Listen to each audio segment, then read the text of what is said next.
Malaysia, a multiracial country that thrives on its abundance of natural resources, flora and fauna, and obviously skyscrapers.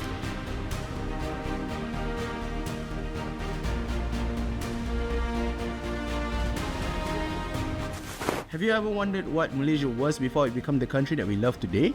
With Merdeka Day right around the corner, I am going to talk about 4 empires that used to rule this country before it became Malaysia.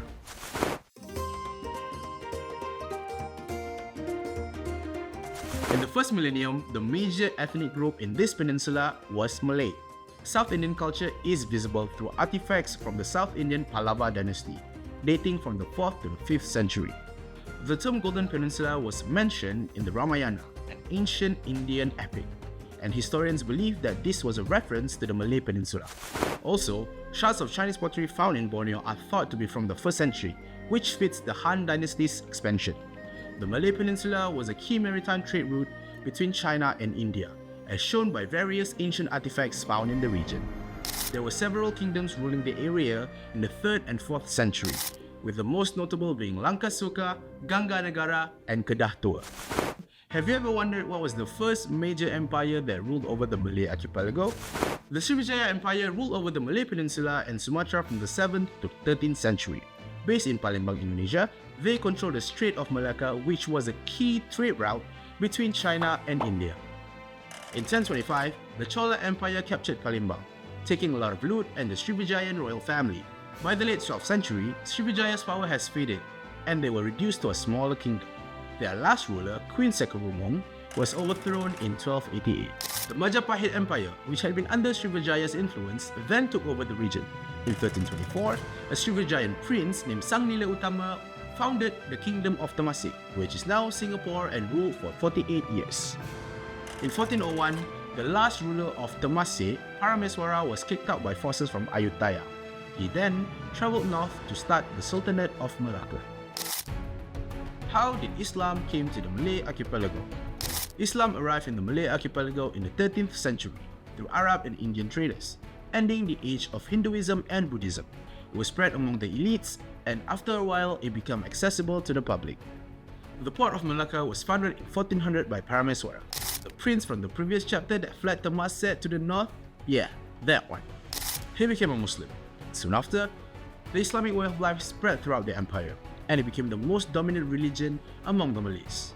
At the height of its reign, the capital, a city by the port, became one of the most important ports at the time, with territories covering the Malay Peninsula as well as some portions of the Sumatra island. Interestingly, 2 of the last Sultan of Malacca's sons went their separate ways and established different sultanates in different parts of the peninsula.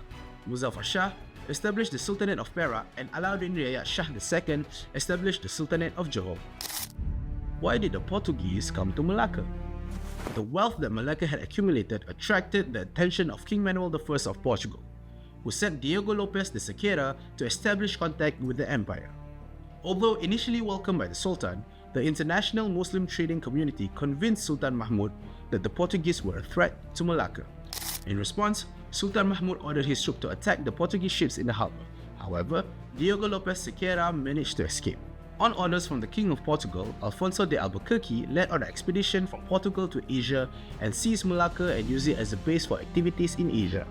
Alfonso de Albuquerque then said to his men, "Vamos, tomar Malacca," and departs from Goa with 1,200 men and headed towards Malacca, marking the beginning of the colonial empire in this region's history. The Portuguese ruled Malacca for 130 years until the Dutch came in 1641. This is how the Dutch kicked the Portuguese out of Malacca. The Dutch ruled Malacca from 1641 to 1825, a whopping total of 184 years. In the early 17th century, the Dutch East India Company sought to challenge Portuguese dominance in the Far East. The Portuguese had fortified Malacca, controlling the spice trade and the strategic Strait of Malacca. Malacca was a very big deal back then. Everybody wanted a piece of it. In 1640, the Dutch, with local allies, besieged Malacca for several months and cornered the Portuguese. After intense fighting, the Portuguese surrendered in January of 1641, and the Dutch began their rule in Malacca. After 184 years, the Dutch and the British decided to resolve their colonial disputes in Southeast Asia by signing the Anglo-Dutch Treaty. The Dutch ceded Malacca to the British in exchange for Bengkulu in Sumatra, with the formal transfer occurring in 1825. When did the British come to Malaya?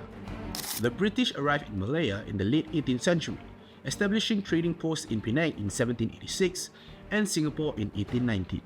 Due to the region's strategic location on the trade route between China and India, they expanded their influence by forming the Strait Settlements in 1826, which included Penang, Singapore and Malacca.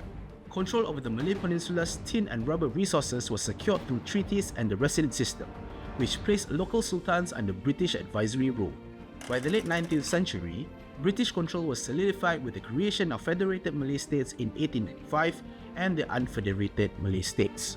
I know that I left out some important information about what happened to JWW Purge in Pasir Salak, the Bangkok Treaty, and many other notable events during this era, but let's keep it brief, okay?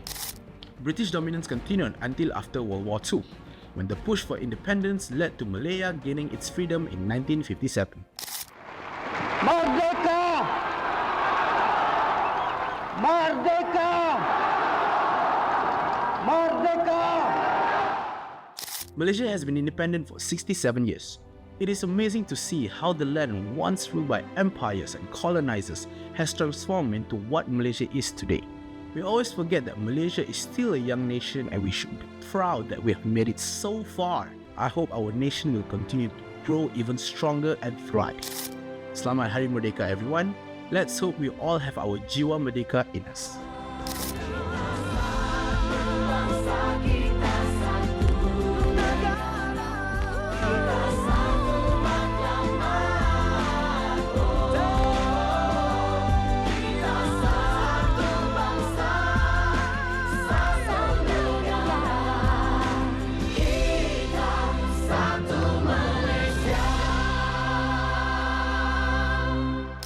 Merdeka!